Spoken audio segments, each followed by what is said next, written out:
अनहद नाद को कैसे सुना और कैसे देखा जाता है?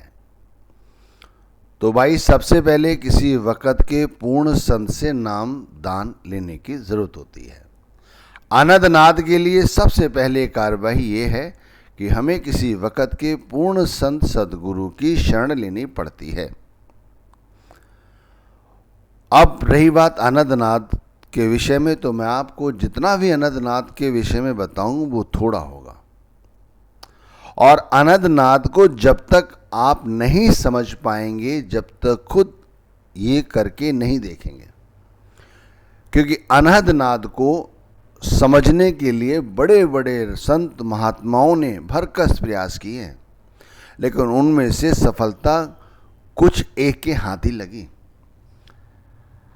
अब ऐसे समझ लीजिए जैसे हम कई लाख लोग अनहद नाद के प्रकाश को देखने की कोशिश करें, अनहद नाद को सुनने की कोशिश करें, तो हम में से लाखों में से कोई विरला ही होगा जो इसे पूरी तरह से समझ पाएगा, उस नाद को सुन पाएगा, उस प्रकाश को देख पाएगा। जितनी भी संत मत की पुस्तकें हैं या अन्य कोई ग्रंथ या संतों महात्माओं के उपदेश, उन सब का एक ही कथन है, इस नाद के साथ जुड़ना। अच्छा, पूर्ण संत इस नाद से जुड़े होते हैं, ध्यान रखना। अब मैं इस नाद के विषय में बता रहा हूं तो आप भी समझेंगे मैं बड़ा गुणी ज्ञानी हूं। हकीकत क्या है तो मैं भी जानता हूं अच्छी तरह। तो अनहद नाद की चर्चा करने से पहले, जैसे मैंने बताया कि हमें किसी वक़्त के पूर्ण संत से नाम दान लेने की ज़रूरत है, और उसके बाद ये कैसे सुना जाता है, ये कैसे देखा जाता है, उससे पहले अनहद नाद के विषय में भी थोड़ा सा समझ लेते हैं। यहाँ मैं वाणियों की चर्चा नहीं करूँगा, क्योंकि वाणियों में बहुत गूढ़ रहस्य बतलाए गए हैं। एक एक बात पर उसके कई कई मायने निकलते हैं, और उन्हें समझाने की, उनकी व्याख्या करने की मैं कितनी भी कोशिश करूं वो कम होगी। इसलिए मैं सरल शब्दों का प्रयोग करते हुए अनहद नाद के विषय में समझा रहा हूं। देखो, अनहद नाद एक ऐसी धुन है जो कहते हैं लगातार होती रहती है, लगातार। उसमें क्षण, मिनटों, सेकंडों के लिए भी कोई विराम नहीं है, वो चलती रहती है। अनहद की नाद जो है वो तरह तरह ध्वनि अपने अंदर लाती है। वो ध्वनि जो जिज्ञासु हैं और उनके जो भाव हैं, उनकी जो भक्ति है, उनके अनुरूप उन्हें सुनाई देती है। अब आप समझ गए होंगे कि मैं क्या कहना चाहता हूं। इसी तरह जो अनहद का प्रकाश है वो भी इसी तरह से है। वो भी अपने साथ बहुत सारी प्रकाश की किरणें, ज्योति, नक्षत्र, ग्रह, पता नहीं क्या क्या लेके आता है, जो हमें दिखाई पड़ता है।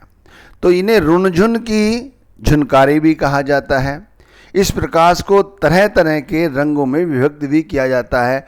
अब जिन भी संतों महात्माओं ने इसे जिन रूपों का हमारे सामने प्रस्तुत किया, कोई कहता है ये नीले रंग का है, कोई कहता है पीले रंग का है, तो उनका ध्यान उस विषय में उस कलर का रहा होगा, ये ध्यान रखिए। इसी तरह जैसी आपकी भावना होगी, जिस तरह से आपका प्रेम होगा इस नाम के प्रति जो आपको गुरु से मिला है, वैसे ही आपको ये रुनझुन या अनहद की ध्वनि और अनहद का प्रकाश दिखाई देगा। अब ये पहले ये जान लीजिए क्या ये अपने आप आता है या ये अभी नहीं है? तो ये भी जान लीजिए ये अपने आप ही आता है। कृपा सतगुरु की होती है, परमात्मा की मर्जी होती है, तभी हमें ये सुनाई और दिखाई पड़ता है। लेकिन ये अभी भी हमारे अंदर है, लेकिन हमें इसकी जानकारी नहीं है। इसकी जानकारी करने के लिए हमें एक प्रक्रिया से गुजरना पड़ता है, तभी हमें ये अपने अंदर दिखाई पड़ती है और सुनाई पड़ती है। तो अनहद के प्रकाश को या अनहद के धुन को सुनने के लिए हमें सबसे पहले चौकड़ी मार के बैठना होता है, चौकड़ी मार के बैठना होता है एक आसन पे। शुरुआत यहीं से ही होती है कि चौकड़ी मार के हमें बैठना होता है। ये अनंत की ध्वनि हमें इन कानों से नहीं सुनाई देती, इसलिए हमें इन कानों में उंगली डालने की ज़रूरत है, यानी इन कानों को बंद करने की ज़रूरत होती है।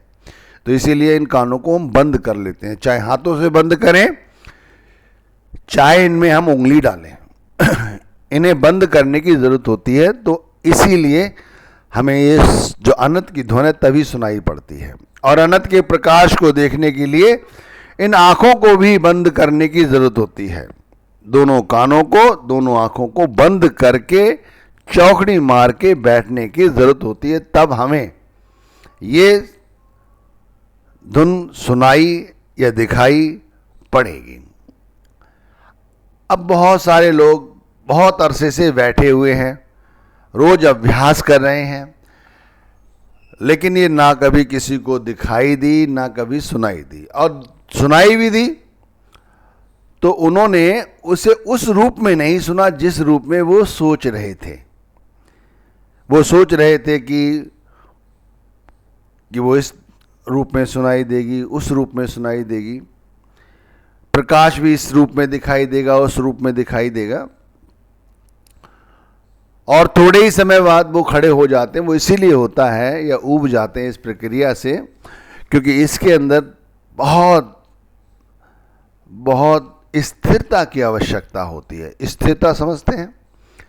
अपने आप को पूरी तरह से खाली करने की ज़रूरत होती है। देखो, हम घर परिवार में, संसार में जी रहे हैं, हमारा परिवार है, हम जो कारोबार कर रहे हैं इन्हीं चीज़ों में हम उलझे रहते हैं, और जब हम चौकड़ी मार के बैठ जाते हैं उस समय भी हम इन्हीं चीज़ों का ध्यान करते हैं जब तक इन चीज़ों का ध्यान रहेगा, समझ लीजिए, तब तक अनंत नाद ना तो कभी समझ पाओगे, ना कभी इसके अंदर जो तत्व छुपा है वो देख पाओगे, ना सुन पाओगे। अब इन घर परिवार से कैसे बचा जाए? क्या कहीं भाग जाएं? नहीं, भागने की आवश्यकता नहीं है। भागने की आवश्यकता इसलिए नहीं है कि वहां भी जाओगे तो वहां भी तुम्हें यही चीज यादें आएंगी। तो इसीलिए एक तैयारी करनी है, एक ऐसी तैयारी करनी है कि हमें इसके लिए 24 घंटे अपने आप को तैयार रखना है। अपने आप को तैयार ऐसे करना है कि भाई अपने मन में, अपनी इंद्रियों में, अपनी आत्मा को एक जागृति प्रदान करनी है कि पहले इंद्रियों से ही शुरुआत करो, अपने मन से ही शुरुआत करो, उन्हें बताओ, बार बार बताओ, जब भी समय मिले तब बताओ कि मैं कौन हूँ। पूछो तो सही, मैं कौन हूँ? देखो, मैं एक आत्मा हूँ, मैं एक शाश्वत आत्मा हूँ, मैं परमात्मा की अंश हूँ, मैं केवल इस शरीर में कुछ समय के लिए ठहरी हुई हूँ, मैं सिर्फ आत्मा हूँ। मैं घर परिवार में उलझकर चाहे कितना भी समय खराब कर दूं, लेकिन इससे कोई फ़ायदा नहीं होगा, क्योंकि एक समय ऐसा होगा ये शरीर मेरा मिट्टी हो जाएगा मेरी आत्मा शाश्वत है, वो फिर पता नहीं उसे कैसा वस्त्र मिलेगा, कीड़े मकोड़े का मिले, पशु पक्षी का मिले, जीव जंतु का मिले, पता नहीं किस योनि में जन्म लेना पड़ेगा। इसलिए मैं एक आत्मा हूँ और मुझे ज्ञान हो गया है कि जिन काम धंधों को मैं कर रही हूँ या मैं इस शरीर की सहायक हूँ, ये बस थोड़े समय के लिए है। इसीलिए मैं ये काम, ये सारे धंधे करते रहूं, लेकिन मैं इससे निर्लेप रहना चाहती हूँ, अलग रहना चाहती हूँ। इस तरह आत्मा को बार बार याद दिलाओ, दिन में कई कई बार याद दिलाओ। जब दिन में तैयारी करोगे भाई, सुबह वक़्त मिले सुबह याद कराओ इस बात को, दोपहर वक़्त मिल जाए दोपहर याद कराओ, चलते फिरते याद आ जाए तब भी याद करो, अरे मैं तो आत्मा हूँ भाई, ये मेरा जो बेटा है ये पढ़ेगा लिखेगा, ठीक है, मैं अपनी कार्यवाही कर दी है, मैंने इसकी फीस जमा कर दी है, अब ये क्या करता है क्या नहीं करता है तो इसका कर्म है। अलग रहिए, अपने आप को उससे अलग रहिए। कारोबार है, मैंने भाई मेहनत की, पूरे दिन दुकान बैठा, पूरी मैंने सामान सप्लाई कर दिया, पैसा आया ना आया वो तो अलग बात है भाई, मेरे कर्मों का लेखा जोखा होगा, मैंने अपना काम कर दिया है, बस उसको उलझिए मत, लिवड़िए मत। जैसे मधुमक्खी का उदाहरण कई बार देखा होगा कि मधुमक्खी शहद के किनारे बैठी होती है और जब चाहे सूखे पर उड़ जाती। इसी तरह अनद नाद में सबसे पहले अपनी इंद्रियों को, अपने मन को, अपनी आत्मा को इस जागृति प्रदान करनी होती है कि मैं कौन हूं। और जब वो व्यक्ति चौकड़ी मारकर बैठता है इस अनद नाद को देखने और सुनने के लिए, तो सबसे पहले कानों को बंद करना पड़ता है, आंखों को बंद करना पड़ता है, अपने आप को खाली करना पड़ता है। तैयारी पूरी है तो बहुत थोड़े समय में ही आपको अनद नाद का सबसे पहले आवाज होगा घंटे के रूप में। घंटा देखा है ना, घंटा आपने सुना होगा, घंटे की आवाज सुनी होगी आपने, मंदिरों में देखी होगी, ठीक है ना। या पहले आपने देखा होगा जब रेल चलती थी तो वहाँ पर खड़े होके स्टेशन मास्टर घंटा हो जाते थे ना चलने का। ये घंटे की आवाज़ सबसे पहले सुनाई देगी, आप समझ जाइए कि आप सही रास्ते पे चल रहे हैं। शुरुआत इसी से ही होगी, समझ लीजिए, शुरुआत होगी ही इसी से, सबसे पहले घंटे की आवाज़ होगी, फिर चाहे उसके अंदर कितने ही ध्वनि क्यों ना हो, लेकिन शुरुआत यहीं से होगी। एक बार कानों में घंटे की आवाज आई, आपको स्थिर रहना है, अडोल नहीं होना है, भागना नहीं है। फिर ये स्पष्ट तौर पर आपको सुनाई देती चली जाएगी, सुनाई देती चली जाएगी, इतनी स्पष्ट हो जाएगी कि आप इसका विवेचन मैं कर नहीं सकता। ये पहली सीढ़ी है घंटे की। अब रही दूसरी कार्यवाही नहीं, दूसरी जो परमात्मा की कृपा हो रही है वो उस अनद नाद में घंटे के बाद आती है शंख की। शंख कि आपको इसी कानों में अपने शरीर के अंदर शंख की आवाज सुनाई देगी। आंख खोलने की जरूरत नहीं है, डरने की जरूरत नहीं है, तुम सही राह पे हो, हम सही राह पे हैं, इस बात का प्रमाण है। अब इस घंटे की आवाज को, इस शब्द शंख की आवाज को सुनने में लोग कहते हैं हमें बहुत अरसा हो गया है, हम बैठे रहते हैं, हमें सुनाई नहीं पड़ती। अरे भाई, सुनाई इसीलिए नहीं पड़ती क्योंकि जो पहले की क्रिया है अपने आप को खाली करने की, वो तो करी ही नहीं। वक्त के पूर्ण संत जब नाम देते हैं उस समय इस प्रक्रिया को कराते हैं, ध्यान रखिए। उस समय एक ऐसी परमात्मा की कृपा होती है कि उस समय काल आपका कुछ बिगाड़ नहीं सकता। उस समय आपका परिवार, आपकी जो सोच है, आपकी जो मैं मेरी, उस समय जब वो नाम दान देते हैं उस समय आपके पास नहीं होती।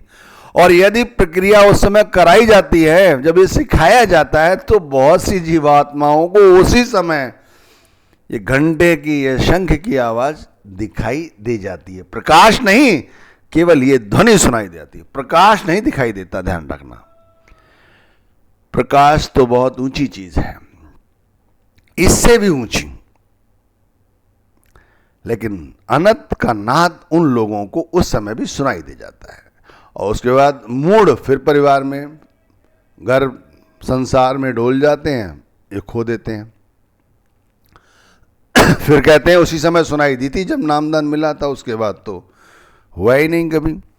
इसीलिए नहीं हुआ क्योंकि वहां तो गुरु का प्रताप था, पूर्ण संत का प्रताप था। वहां कैसे तुम्हारा परिवार, तुम्हारी मैं मेरी वहां अंदर आ जाती, काल का प्रभाव कैसे वहां अंदर आ जाता, आ ही नहीं सकता था।